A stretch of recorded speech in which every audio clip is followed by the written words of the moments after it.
आज हम ये मूंग की दाल के पकोड़े बना रहे हैं। बड़े के लिए पकोड़े के लिए एक ही बात है और बहुत ज़बरदस्त बनेंगे। तो ये हमने रात को दाल तकरीबन मैंने 1 पाव दाल ली है। रात को मैंने भिगो के रखी थी। अभी मैं इसको ब्लेंडर में ब्लेंड करके फिर आपको दिखाती हूँ।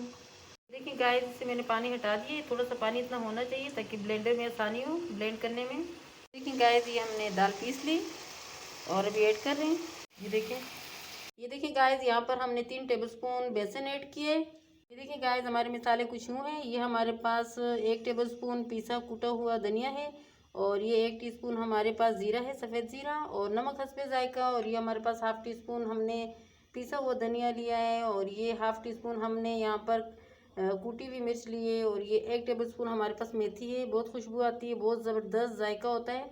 और ये हमारे पास ज़ीरा है पिसा हुआ 1 टीस्पून, और ये ½ टीस्पून हल्दी है और 1 टीस्पून हमारे पास लाल रेगुलर मिर्च है और 1 टीस्पून हमारे पास अमचूर का पाउडर है। तो ये ऐड करेंगे भी।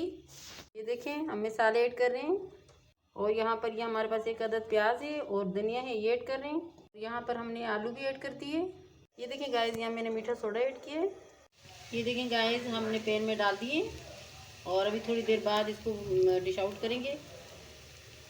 ये देखिए गाइस, हमारे मज़ेदार से मूंग की दाल के पकोड़े रेडी हो गए और बहुत ज़बरदस्त लग रहे हैं, बहुत मज़े के लग रहे हैं। आप भी बनाएं, खाएं, एंजॉय करें।